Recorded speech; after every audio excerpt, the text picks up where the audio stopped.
بسم اللہ الرحمن الرحیم۔ بنو نذیر کے باغات وغیرہ اموال ان میں سے تھے جن کو اللہ تعالیٰ نے اپنے رسول اللہ صلی اللہ علیہ وسلم کو بغیر لڑے دے دیا تھا۔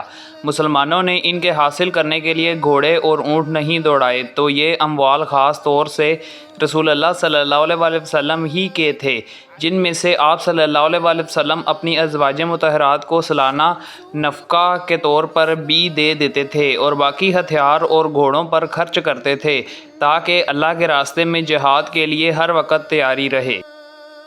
نبی کریم صلی اللہ علیہ وسلم سب سے زیادہ خوبصورت اور سب سے زیادہ بہادر تھے۔ ایک رات مدینہ پر ایک آواز سن کر بڑا خوف چھا گیا تھا۔ سب لوگ اس آواز کی طرف بڑھے، لیکن نبی کریم صلی اللہ علیہ وسلم سب سے آگے تھے، اور آپ صلی اللہ علیہ وسلم نے ہی واقعہ کی تحقیق کی۔ آپ صلی اللہ علیہ وسلم ابو طلحہ رضی اللہ تعالیٰ عنہ کے ایک گھوڑے پر سوار تھے جس کی پشت ننگی تھی۔ آپ صلی اللہ علیہ وسلم کی گردن سے تلوار لٹک رہی تھی، اور آپ صلی اللہ علیہ وسلم فرما رہے تھے کہ ڈرو مت۔ پھر آپ صلی اللہ علیہ وسلم نے فرمایا کہ ہم نے تو گھوڑے کو سمندر کی طرح تیز پایا ہے، یا یہ فرمایا کہ گھوڑا جیسے سمندر ہے۔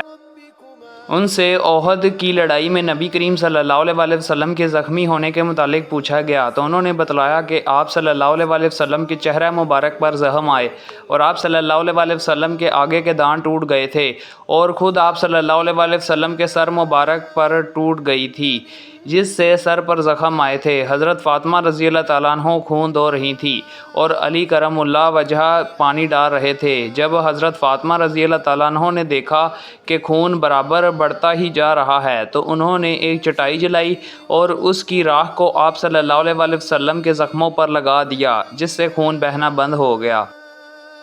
وہ نبی کریم صلی اللہ علیہ وسلم کے ساتھ ایک لڑائی میں شریک تھے، ایک ایسے جنگل میں جہاں ببول کے درخت بکثرت تھے۔